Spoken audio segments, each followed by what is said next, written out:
Captain Alex Miller stared at the giant alien ship through the main view screen of the U.S. horizon. It was at least 20 times larger than his vessel and covered in what looked like armored plates. This wasn't how he expected first contact to go. His mission was supposed to be simple. Check out the strange signal coming from Ta Ceti. Now he faced beings from beyond the stars. "They're hailing us again, Captain," said Kate Bennett from her communication station. Her voice was steady, but her eyes were wide. "Put them through," Miller ordered, straightening his uniform jacket. The screen changed to show a tall, reptilian creature with scaled skin, yellow eyes, and small horns on its head. It stood in what looked like a command center, surrounded by other aliens of different shapes and sizes. "Human vessel," the reptilian alien spoke in perfect English thanks to their translation technology. "I am High Commander Zarthal of the Vakari Dominion, military authority of the Galactic Confederation. You will power down your engines and prepare for boarding." Miller kept his face calm. "This is Captain Alex Miller of Earth's U.S. horizon. We are on a peaceful mission of exploration. We welcome cultural exchange, but will not submit to boarding without agreement on terms." The alien's eyes narrowed. "You misunderstand, human. This is not a request.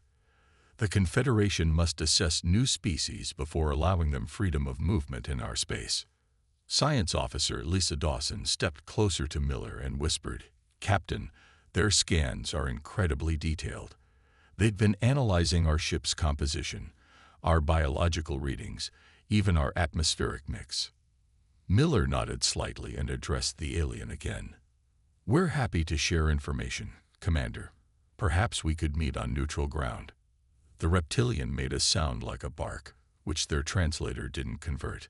Another alien stepped into view, smaller, with pale blue skin and large, dark eyes. "Captain Miller," the new alien spoke. "I am Counselor Alib of the Xindi Federation. Our scans show your vessel originates from Earth." The alien paused, consulting something off-screen. "Classification: Extreme Death World, Category 12. Murmurs spread among the aliens on their bridge. Miller glanced at Dawson, who shrugged. "Death World?" Miller asked. "Planets with conditions hostile to most sentient life." Ilib explained. "High gravity, atmospheric toxins, extreme temperature variations, dangerous wildlife, unpredictable weather patterns." The alien seemed genuinely disturbed. "Your world has all these at levels we consider unsurvivable." The reptilian commander pushed forward. "Impossible. No intelligent species evolves in such conditions." He pointed at Miller. "Your database must be flawed, Counselor." Miller couldn't help smiling. "I assure you, Earth has all those things and more. Humans have adapted to our world over millions of years. If true, this is unprecedented," Elib said, studying Miller with new interest. Security Chief John Rivera moved to stand beside Miller. "Sir, they're scanning us individually now." Focused beams. The reptilian commander suddenly looked angry. "These readings cannot be correct. They show your internal skeletal structure bears compression marks and healing patterns consistent with repeated trauma. You have breathing systems designed to filter toxins. Your digestive tract can process substances that would kill most sentient species." "Just everyday life on Earth," Miller replied calmly. "You expect us to believe intelligent life evolved on a planet where your own bodies show evidence of constant survival pressure." Zarthal growled. Engineer Sam Ortiz chuckled from his station. "Wait till they hear about Australia."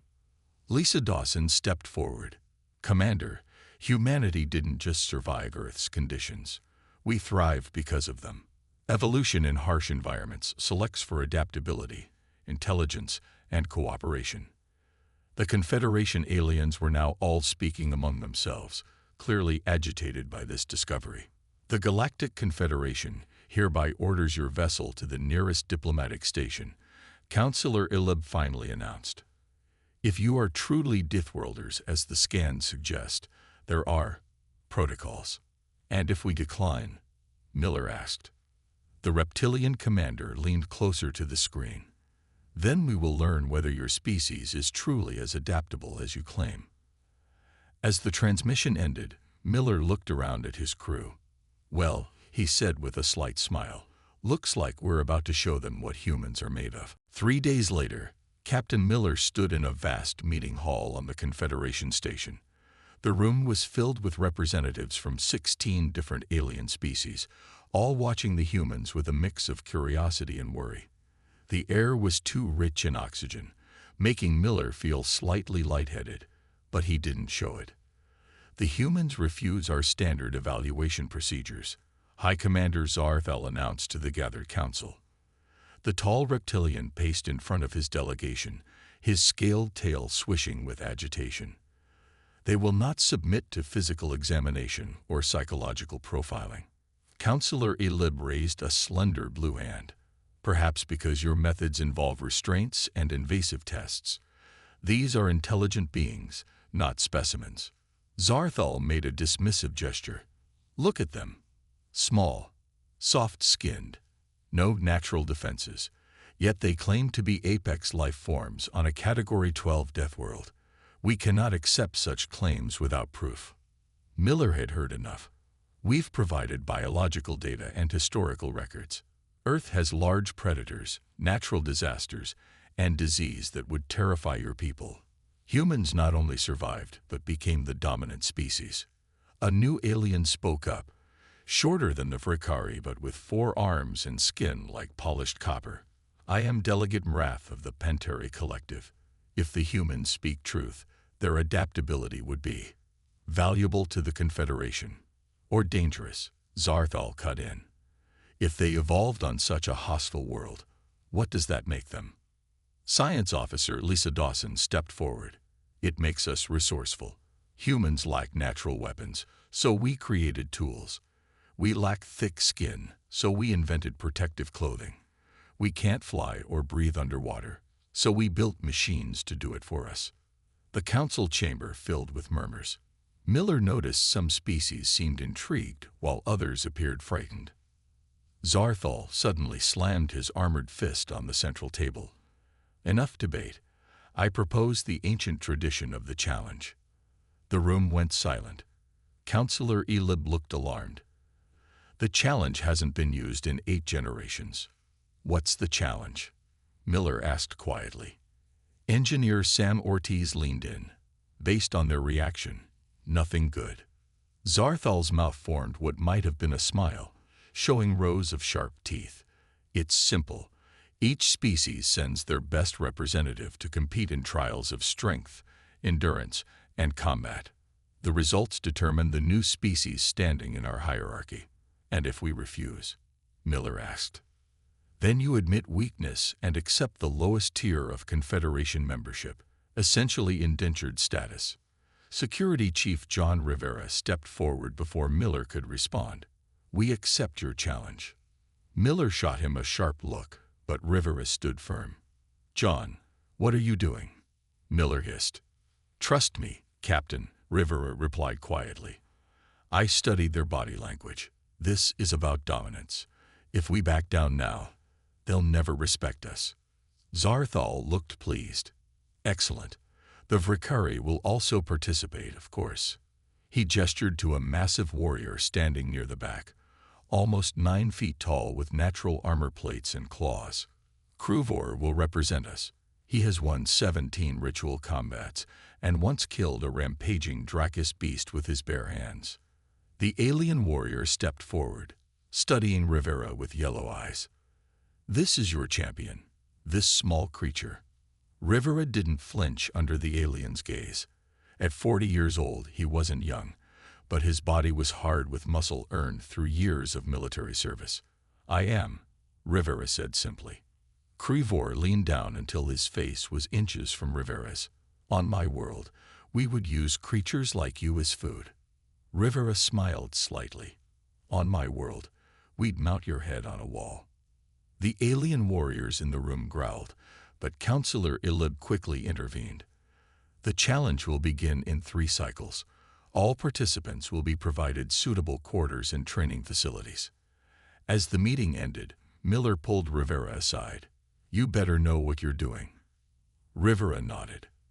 They think size and natural weapons make them superior, but they don't understand what humans really are. And what's that? Miller asked. Rivera's eyes hardened. The species that turned survival into an art form. Lisa Dawson bent over her workstation in the quarters assigned to the human delegation. Data streams filled multiple screens as she analyzed information about the Confederation species. I found something important, she called to Rivera, who was doing push-ups in the center of the room. Despite the upcoming challenge, he maintained his daily exercise routine. Rivera stood up, wiping sweat from his forehead. What is it? The oxygen levels, Dawson said, pointing to her readings. Every Confederation homeworld has oxygen levels 30% higher than Earth's, and their gravity is about 80% of ours. Miller, who was reviewing diplomatic protocols nearby, looked up with interest. So they evolved in easier conditions. Much easier, Dawson confirmed. And more stable climates, too. Most of their worlds don't have extreme seasons or major weather events like hurricanes. Rivera took a drink of water, thinking, no wonder they're so shocked by Earth. To them, our home would be a nightmare. Engineer Sam Ortiz joined them, carrying a small device. I've been monitoring the station's environmental controls. They've adjusted our quarters to what they consider human comfort levels based on Earth data. Which means? Miller asked. They've lowered the oxygen to what they think we need, but it's still about 15% richer than what we're used to. That's why we all feel a bit lightheaded and energetic. Rivera smiled slowly. So in their normal conditions, we have an advantage. We're used to working harder for oxygen. Exactly, Dawson nodded. And there's more. The Vrikari evolved as ambush predators. Short bursts of speed and strength, but poor endurance. Their respiratory system isn't designed for prolonged exertion. While humans evolved as persistence hunters, Rivera said, understanding dawning on his face, we can't outrun a cheetah in a sprint, but we can track prey until it collapses from exhaustion. Kate Bennett entered the room, looking excited. I've been talking with some of the smaller Confederation species. They're not all fans of the Vrikari. Apparently, the reptilians have used their physical strength to dominate Confederation politics for centuries. Any useful information? Miller asked. The Vrikari have poor peripheral vision, and their armored scales have thin points at the joints, Bennett explained. Also, they struggle with rapid temperature changes. Their homeworld has a very stable climate. Rivera began pacing, his mind working. So they'd never needed to adapt to changing conditions. They've always been the strongest, never had to evolve alternatives. Ortiz grinned. While we humans had to get creative or die. A signal chimed, and a holographic message appeared in the center of the room. It showed the schedule for the challenge, 3 days of trials beginning tomorrow. The first test is raw strength. Miller read aloud, lifting and moving heavy objects. Rivera frowned. That plays to the Vrikari's advantages. But look at the second test, Dawson pointed. Endurance race across varying terrains. That's perfect for you. And the third is survival and problem-solving in a controlled hostile environment. Bennett added, humans excel at that. Final test is ritual combat, Miller finished, looking concerned. Rivera nodded calmly.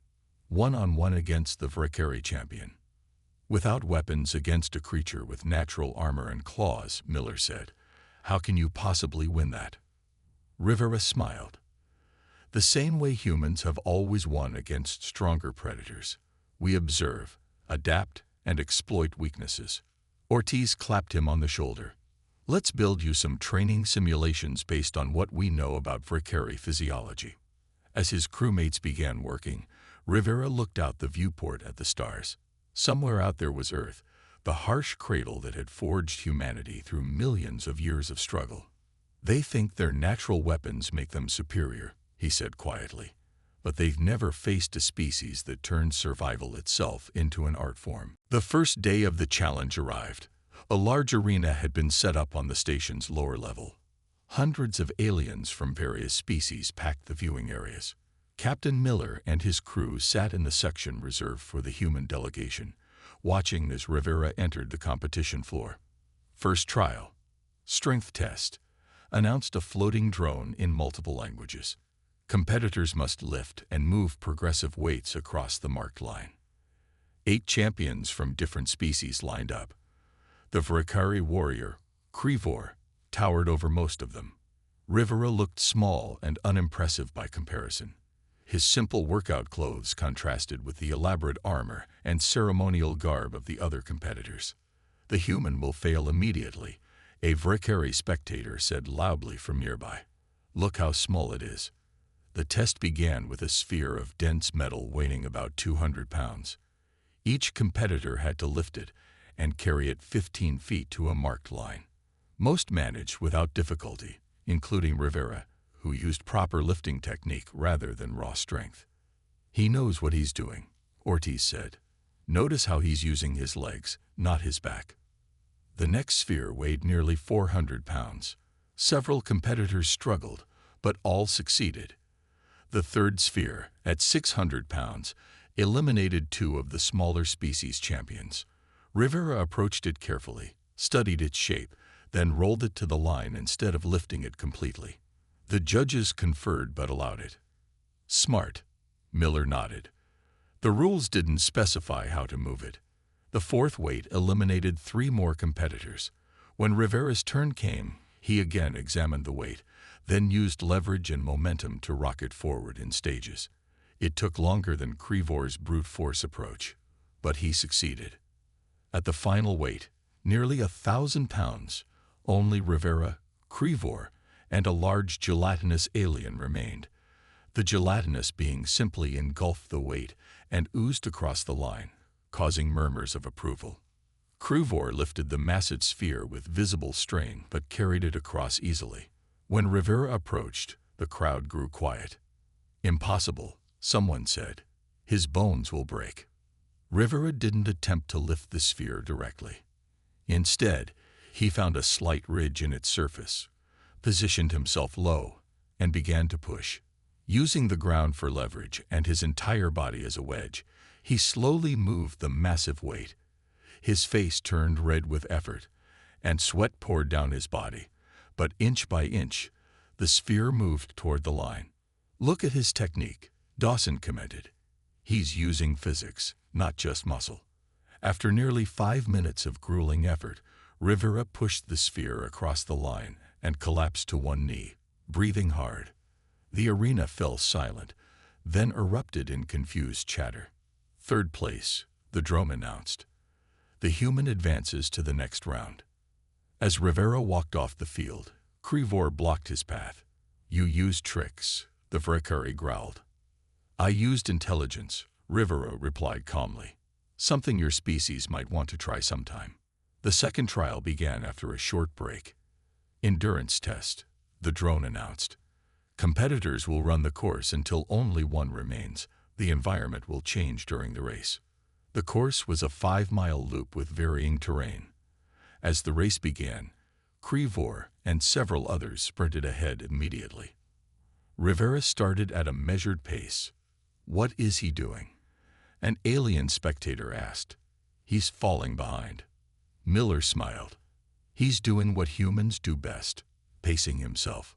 By the second lap, when the artificial environment shifted to higher heat and humidity, the leaders began to slow.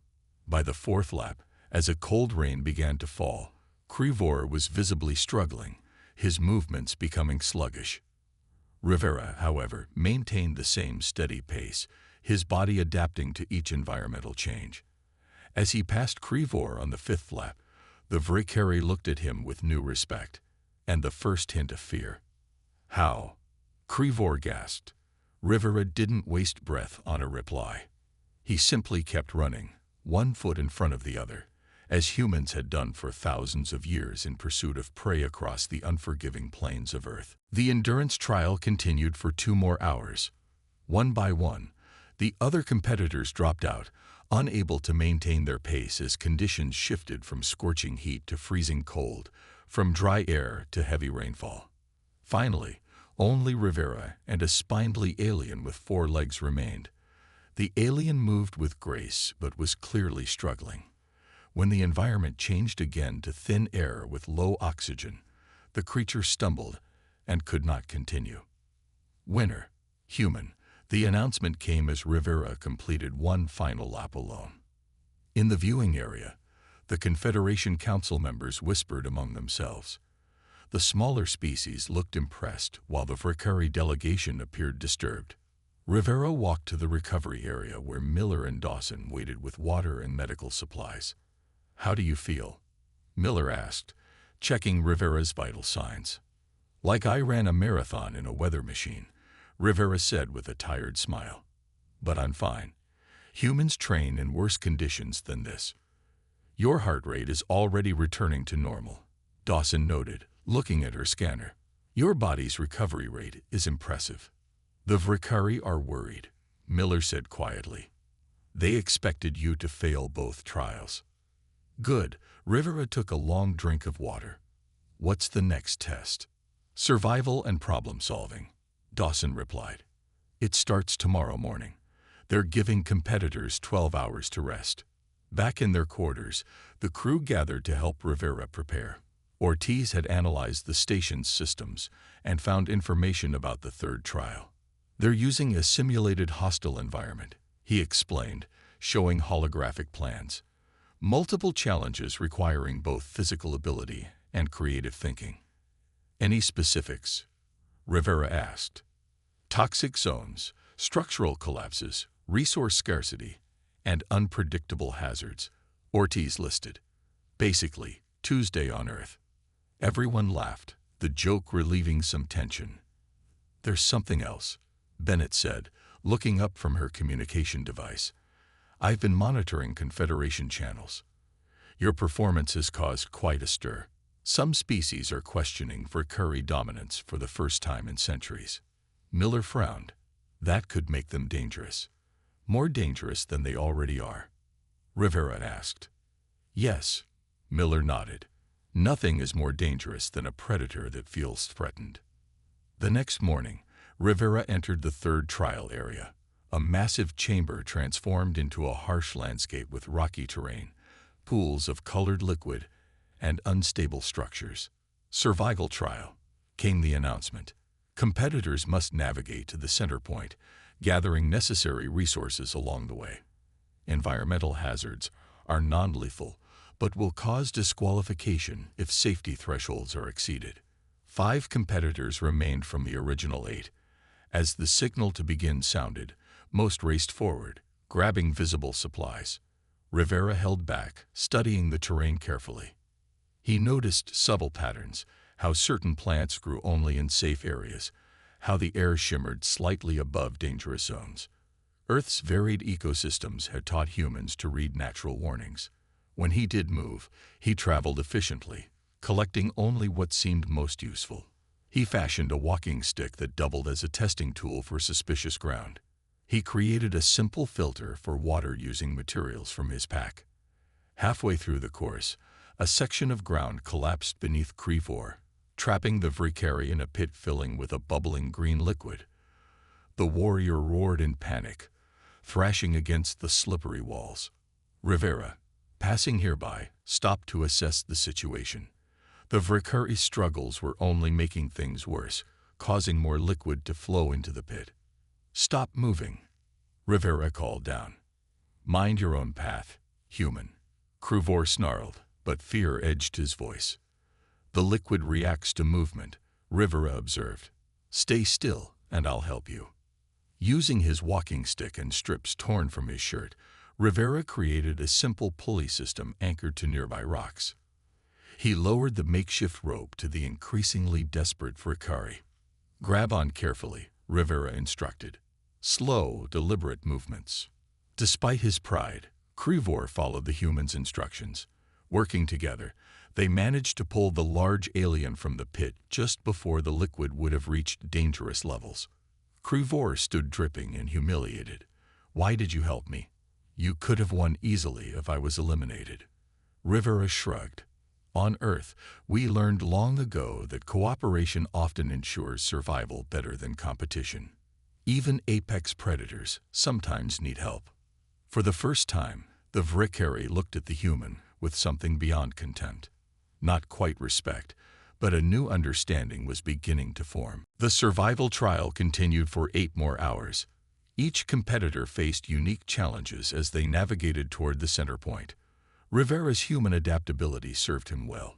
He created tools from available materials, found safe water sources that others missed, and avoided traps that caught less observant participants. 3 competitors were eliminated due to injuries or exposure to hazardous elements. In the end, only Rivera and Crevor reached the central platform, with Rivera arriving first. The human wins the 3rd trial, came the announcement. Final scores place the human and Vrikari champions at equal standing. The challenge will conclude with ritual combat. That evening, the human crew gathered in their quarters. The mood was tense but hopeful. "You've shocked everyone," Miller told Rivera. "No new species has ever performed this well in their first challenge." "The combat tomorrow will be different," Rivera said, stretching his sore muscles. "No tools, no tricks, just me against him." Dawson projected an image of Vrikari anatomy. "We've compiled everything we know about their physiology. Their natural armor is strong, but has weak points at the joints. Their eyes are sensitive to sudden bright light. Their balance relies heavily on their tail. And they're not used to extended combat," Ortiz added. "They evolved as ambush predators, quick, powerful attacks, not sustained fighting. Like Earth's crocodiles," Rivera nodded. "Dangerous in the first attack, but if you survive that, you can outlast them," Miller finished. Bennett entered the room, looking worried. "I've been listening to Confederation chatter. The Vrikari are furious. Some are suggesting Crevor should ensure their victory tomorrow, no matter what." "Meaning they might cheat," Miller frowned. "Or worse," Bennett said quietly. Rivera shrugged. "Wouldn't be the first time someone tried to stack the odds. We'll deal with it." The next morning, the entire station seemed to vibrate with excitement. The arena was packed beyond capacity. Representatives from all 16 Confederation species watched as the final trial was prepared. Rivera entered wearing only simple fighting clothes. Crevor appeared in minimal ceremonial armor that left his natural weapon points exposed: claws, teeth, and the ridged scales along his arms. Final trial. Ritual combat. The announcement echoed.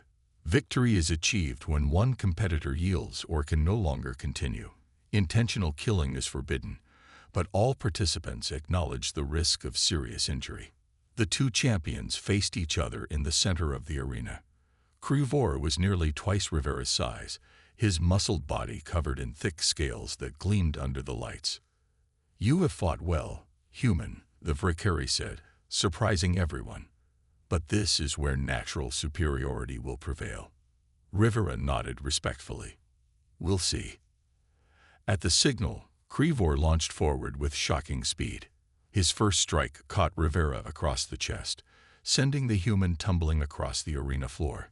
The crowd roared as Rivera struggled to his feet, a line of blood appearing across his torso. "First blood to the Vrikari," someone shouted. Rivera circled carefully, studying his opponent's movements. Crevor pressed his advantage, driving Rivera backward with a series of powerful strikes. The human blocked some but took glancing blows from others. "He can't win this way," Dawson whispered to Miller. "Crevor is too strong for a direct fight." Miller watched intently. He knows that. He's gathering information. After 5 minutes of punishing attacks, Rivera was breathing hard, sporting cuts and bruises. Crevor looked barely winded, his confident posture showing he believed victory was near. "Yield now," the Vrikari offered. "There is no shame in accepting natural order." Rivera wiped blood from a cut above his eye. Then, surprisingly, he smiled. "Thanks for the offer. But humans don't yield to predators. We never have." Something in Rivera's calm confidence made Crevor hesitate. In that moment, Rivera changed his strategy completely.